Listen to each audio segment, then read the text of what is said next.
À retenir dans l'actualité de ce dimanche, c'est officiel, le président Faure Eswazimna Gnazingbe est réélu à la tête du Togo avec 58,77% des voix à l'issue du scrutin du 25 avril dernier. La plus haute juridiction du pays, la Cour constitutionnelle, a ainsi proclamé les résultats définitifs du scrutin présidentiel. Résultats à découvrir tout de suite dans ce journal. Et puis près de 4000 migrants secourus en une seule journée en Méditerranée au large des côtes libyennes. Hier, 8 navires et plusieurs cargos ont été mis à contribution par les autorités italiennes et françaises pour éviter de justesse une autre catastrophe de l'immigration. Voilà pour les titres de cette édition. Merci de nous rejoindre pour le journal sur la télévision togolaise.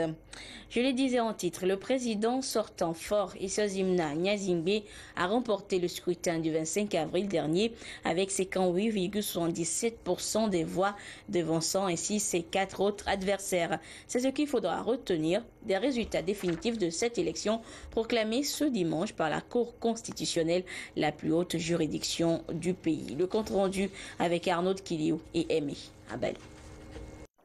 Et de 3 pour Faure Gnazingbe. Il a été proclamé vainqueur du scrutin du 25 avril dernier par la Cour constitutionnelle au cours d'une audience solennelle.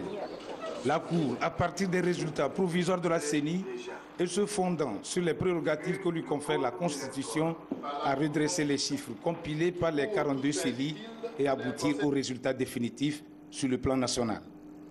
Considérant qu'à la suite des résultats des CELI redressés, les résultats définitifs sur le plan national sont arrêtés comme suit. Nombre total d'inscrits 3 509 258. Nombre de votants 2 138 438. Bulletins blancs et nuls. Bulletins blancs et nuls. 58 813. Suffrages exprimés 2 077 897. Voix obtenues par candidat. Jean-Pierre Fabre 731 230 voix, soit 35,19%. Tchassona Traoré Mohamed 20 048 voix, soit 0,90%. Tama Komandega 21 569 voix, soit 1,03%. Gogué Tchaboré 83 763, soit 4,03%. Faure Eswazimna Gnazingbe 1 221 282, soit 58,77%. Considérant qu'au terme de l'article 60 de la Constitution, je cite, l'élection du président de la République a lieu au scrutin uninominal majoritaire à un tour. Le président de la République est élu à la majorité des suffrages exprimés. Fin de citation. Qu'ayant obtenu le plus grand nombre de voix, M. Faure Eswazimna Gnazingbe doit être déclaré élu président de la République. En conséquence, proclame élu président de la République togolaise M. Faure Eswazimna Gnazingbe.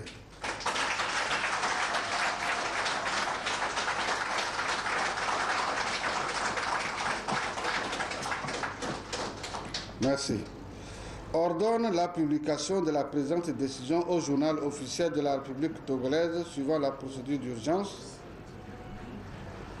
délibérée par la Cour en cette séance des 29-30 avril, 1er 2 mai 2015, au cours desquels ont signé Madame et Messieurs les juges, Abdou Assouma, président, Maman Sani Abdou Salami, Kwame Amadou Djoko, Ablanvi Mewa Howeto, Mimpab Nam Tchougouli, Aregba Polo, Kofi Tagbe et Kofi Ahadi Nonou ont signé Abdou Assouma, président, Maman Sani Abdou Salami, Kwame Amadou Djoko, Ablanvi Mewa Howeto, Mimpab Nam Tchougouli, Aregba Polo, Kofi Tagbe et Kofi Ahadi Nonou. L'audience solennelle de proclamation des résultats définitifs de l'élection présidentielle du 25 avril 2015 est levée. Un membre de la Cour manquait à l'appel. Togbi Gassou Adoboli Yao 4 a tiré sa révérence le 12 mars dernier. Une minute de silence a été observée pour honorer sa mémoire. Après la proclamation des résultats définitifs de la présidentielle, le président de la Cour constitutionnelle porte à la connaissance des partis politiques, des candidats à l'élection présidentielle du 25 avril 2015 et de la population que la Cour constitutionnelle recevra le serment du président élu le lundi 4 mai, lundi 4 mai 2015, à 10h à la salle des fêtes de Lomé 2. Mise en place terminée à 8h. Signé Abdou Assouma, président de la Cour constitutionnelle. Et juste après cette décision, c'était la jubilation dans le camp du vainqueur. Les sympathisants au devant desquels les responsables zonaux du parti UNIR ont manifesté la joie de la victoire de leurs candidats à travers caravanes et rassemblements divers. Un tour de ville à Lomé avec nos différents reporters sur un commentaire de Rachel Aoukou. De nombreux militants du parti UNIR ont envahi les rues à travers une caravane pour savourer la victoire de leur champion. Point de ralliement, le lycée d'Agoué. Comme vous pouvez bien le constater, c'est une journée de fête. Aujourd'hui, nous appelons tous les Togolais, que ce soit même les Togolais qui ne sont pas unis, ceux qui n'ont pas voté pour lui, de venir parce que actuellement c'est l'heure de la reconstruction. Et pour la reconstruction, on a besoin de tout le monde. On a besoin de tous les Togolais, quelle que soit leur tendance politique. Liesse populaire également à Togblekopé, Zanguera et Agoué. Arborant des t-shirts à l'effigie de leur candidat vainqueur, les militants ont exprimé leur joie dans les rues par des jeux de klaxons et des chants de vaillance.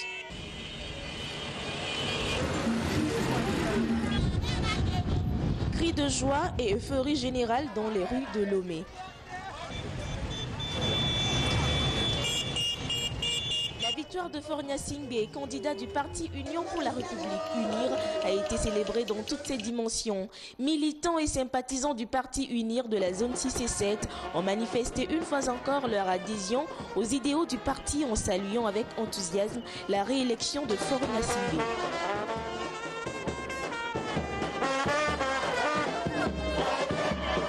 Klaxons, chants et pas de danse.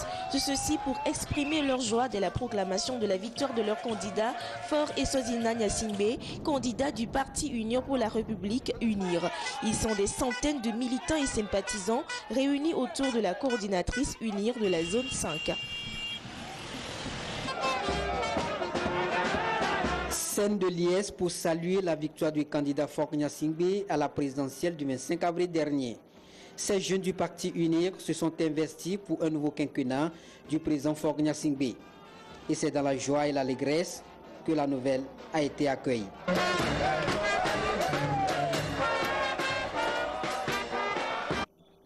Victoire du parti UNIR, mais triomphe de la jeunesse togolaise dans son ensemble.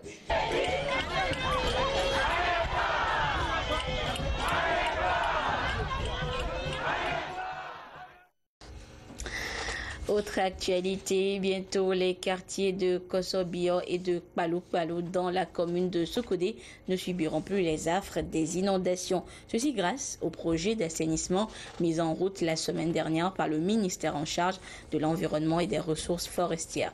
Lamarck Bodjona pour le compte rendu.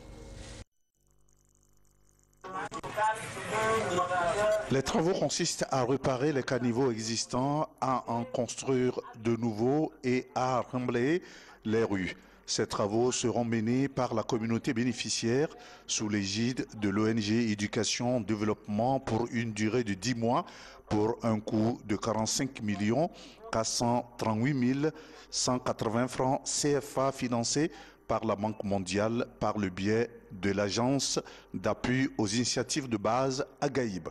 Pendant des années, les communautés sont exposées à ce problème d'inondation. Et donc, en réponse aux événements d'inondation que le gouvernement a élaboré ce projet pour permettre de lutter contre les érosions, d'accroître la résilience des communautés face au phénomène des inondations. En grande partie, les activités du projet, c'est de réaliser des caniveaux d'un linéaire de 1250 mètres des deux côtés de la rue. Et sur le plan institutionnel et organisationnel, il s'agit de mettre sur pied 2 comités de gestion des risques dans les 2 quartiers. Ces 2 comités ont pour rôle de jouer le rôle d'éveil en termes d'entretien des caniveaux qui seront réalisés, d'animer des sensibilisations en termes d'assainissement pour un meilleur devenir des populations des 2 quartiers. Le secrétaire général du ministère de l'Environnement et des Ressources forestières, Sama Boudjou, en lançant les travaux, a convié les communautés des 2 quartiers à faire preuve du civisme en ne jetant pas des ordures et des emballages plastiques dans les caniveaux. Ce comportement est la principale cause des inondations dont vous êtes victime chaque saison pluvieuse, a dit le secrétaire général. Les groupements féminins du canton de Sotobois viennent de bénéficier d'un don de moto-tricycle, un geste de la délégation à l'organisation du secteur informel d'OSI qui permettra donc à ces groupements féminins d'acheminer leurs produits sans difficulté vers les centres commerciaux. Nous retrouvons Lamarck Bodjona. Ce don de moto-tricycle se situe dans le cadre de la 2e phase du programme quinquennal pour l'insertion économique et sociale pilotée par la délégation à l'organisation du secteur informel d'OSI. Composé de 12 motos-tricycles, le don est destiné au groupement féminin du canton de Sotobois. La DOSI est venue remettre des mototricycles comme moyen de travail aux femmes entrepreneurs des cantons de la préfecture de Sotobois. Cette cérémonie s'inscrit purement dans le cadre des activités de la DOSI. C'est des crédits qu'on a accordés aux femmes. Et ces motos, déjà au bout de 2 ans, les femmes deviendront propriétaires de ces motos. Mais au-delà de l'outil de travail, il y a la couverture sociale. Et nous remercions sincèrement notre maman Dossi, qui nuit et jour ne cesse de penser d'après nous les femmes et qui se bat pour le côté informel. Nous remercions Dieu de la soutenir, de la donner surtout la santé pour pouvoir nous faire plus que ce qu'on a fait. Et nous prions, nous éduquer ces 2 ans. Nous, dans nos calculs, par la grâce de Dieu, au bout d'1 an, nous allons payer et reprendre encore le crédit. Le don est évalué à plus de 12 millions de francs CFA. Il constitue un crédit remboursable en 24 mois. Notez en bref que l'exposition universelle de Milan a ouvert ses portes vendredi. C'est parti pour 6 mois de débats et de festivités autour de l'agriculture et de l'alimentation. Quelques 140 pays, dont le nôtre, le Togo, y participent à l'événement où sont attendus près de 20 millions de visiteurs. Notre pays participe dans le pôle céréales et tubercules avec comme thème contribution de ces denrées à la sécurité alimentaire et nutritionnelle des populations du Togo. On a peut-être évité une nouvelle tragédie en Méditerranée. Dans la seule journée d'hier samedi, ce sont 3690 migrants qui ont été secourus. La marine italienne avait mobilisé 12 de ses navires avec le renfort d'un patrouilleur français. Regarde. L'embarcation vient d'être repérée au sud de la Sicile. Ce sont des marins français qui interviennent pour secourir les migrants et les évacuer vers le navire de la Marine nationale. Certains sont épuisés, déshydratés. Des embarcations comme celle-ci, l'équipage français en a secouru 3 hier, 219 personnes au total. L'ensemble des naufragés en détresse récupérés à bord du bâtiment de la Marine nationale, ainsi que les 2 passeurs présumés, je dis bien présumés, il faut rester prudent, seront tous remis aux autorités compétentes en Italie dans le courant de l'après-midi. Le navire français sillonne la Méditerranée depuis plus d'1 semaine pour renforcer la surveillance des frontières européennes. Car les embarcations de migrants ne cessent d'affluer vers l'Italie principalement. Hier, 3690 personnes ont été secourues. En une seule journée, c'est l'un des chiffres les plus élevés de ces dernières années. Embarquant parfois en Libye, les migrants fuient les guerres au Nigeria, en Somalie, la dictature en Érythrée ou les massacres en Syrie, avec souvent l'espoir de rejoindre l'île italienne de Lampedusa. Ils tentent leur chance coûte que coûte, au péril de leur vie, comme cette femme enceinte. Le mois dernier, 1200 migrants sont morts dans des naufrages en Méditerranée. Aux États-Unis, les manifestants de Baltimore maintiennent la pression sur les autorités malgré l'annonce des poursuites pour homicide contre les policiers impliqués dans la mort de Freddie Gray. Nouveau rassemblement hier entre 2000 et 3000 personnes. Mais contrairement aux précédentes manifestations, il n'y a pas eu de débordement hier. Ils défilent en musique et brandissent des pancartes louant l'amour et la paix. Le cortège, d'abord clairsemé, grossit au fil des rues. Beaucoup de jeunes rassemblés pour faire passer un message. La manifestation d'aujourd'hui, c'est pour montrer au monde que la jeunesse décrite par les médias comme des voyous et des criminels est en fait composée de citoyens pacifiques qui défilent pour des changements productifs dans la ville. Finalement, ce sont entre 2000 et 3000 personnes qui arrivent devant l'hôtel de ville. Autant de policiers ont été mobilisés. L'ambiance reste calme, pacifique, à l'opposé des violences qui ont secoué la ville la semaine dernière, après la mort en détention policière de Freddie Gray, un jeune noir de 25 ans. Vous avez montré à l'Amérique que nous pouvons manifester pacifiquement, mais surtout que Freddie Gray est devenu un symbole de tous les hommes noirs de ce pays qui ont été traités de manière injuste par notre police. Vendredi, la procureure en charge de l'enquête a décidé de poursuivre les 6 policiers mis en cause dans la mort de Freddie Gray. Une nouvelle accueillie par des cris de joie à Baltimore et qui a contribué à apaiser les tensions dans la ville. Les 6 officiers seront déférés devant un juge à la fin du mois. Retour en page nationale avec la 3e édition du festival Kakati Mode qui est lancé hier samedi. C'est un rendez-vous culturel et artistique qui entend promouvoir les talents dont regorge la culture togolaise. Et à ce lancement, 3 collections de mode et de style ont été présentées au public. Le compte rendu avec Augustin Kossi et Rachel Aoko. Shining de Justine et Aurore de Libem, 2 collections de mode présentées au lancement de la 3e édition Kakati Mode Entendez Flambeau. Toutes 2 élèves de Chris Cali Fashion, concepteur et promoteur du festival. Elles ont choisi comme matière le matic importé pour traduire leur ingéniosité et créativité. De quoi faire rêver le public. Je crois que ça a été une belle soirée, riche en couleurs. Les mannequins ont été excellents. La soirée était belle. La culture se développe, c'est vraiment un moteur économique fort et donc je pense qu'au Togo, il faut vraiment encourager cette initiative. J'ai bien aimé parce que moi-même je suis mannequin, donc ce qui m'attire en fait dans la soirée, c'est juste la manière dont les gens ont presté, les mannequins ont marché et tout. Ça m'a impressionné. Et puis, un autre style, une autre collection, un nouveau goût de ce rendez-vous culturel et artistique de la griffe Chris Kali, baptisé Bientôt. Lui, il a opté pour Woodin et Wax pour révéler son génie créateur. Le message de la collection Bientôt, c'est pour faire rêver des gens à ce qui va venir en novembre. Donc, vous aurez pu constater que l'événement aura lieu en novembre. Mais on a pris soin de le lancer très tôt pour pouvoir préparer les gens. Donc, il y aura une série d'activités pendant les 7 mois à venir pour pouvoir booster le public à consommer le produit. Plusieurs activités sont prévues pour cette 3e édition de Kakati Mode, notamment des expositions d'œuvres d'art, des défilés de mode ainsi que des concerts de chant et de musique. Toute la crème des artistes, modélistes et stylistes togolais est donc attendue afin de rehausser l'éclat de la culture togolaise en novembre prochain.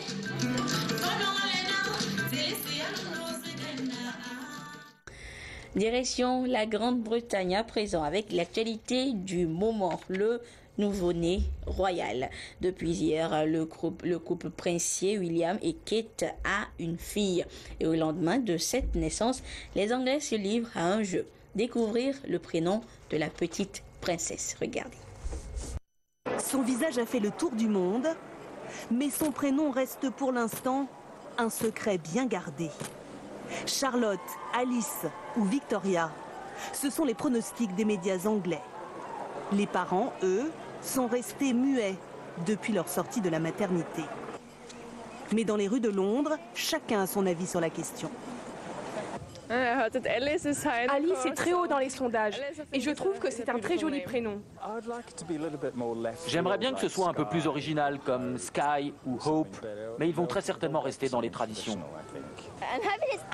J'aimerais tellement qu'il l'appelle Annabelle, car je m'appelle Annabelle et c'est un joli prénom.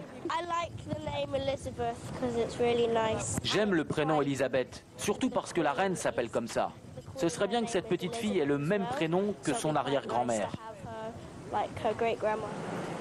Au café Diana, qui célèbre la princesse, sans surprise, le patron a fait son choix. Si on veut rester traditionnel, ce serait bien de l'appeler Diana. Diana était très connue à travers le monde pour tout ce qu'elle a fait. Les Britanniques étaient fiers d'elle, ainsi que de la famille royale. Ce serait un bel hommage. Dès qu'il sera connu, son prénom apparaîtra dans toutes les boutiques de souvenirs, t-shirts, magnettes ou tasses à son effigie. Mais le suspense pourrait encore durer. Il avait fallu attendre 48 heures pour connaître le prénom de George, son grand frère. Seuls ses grands-parents qui lui ont rendu visite cet après-midi connaissent la réponse. Pour quelques jours encore, la petite princesse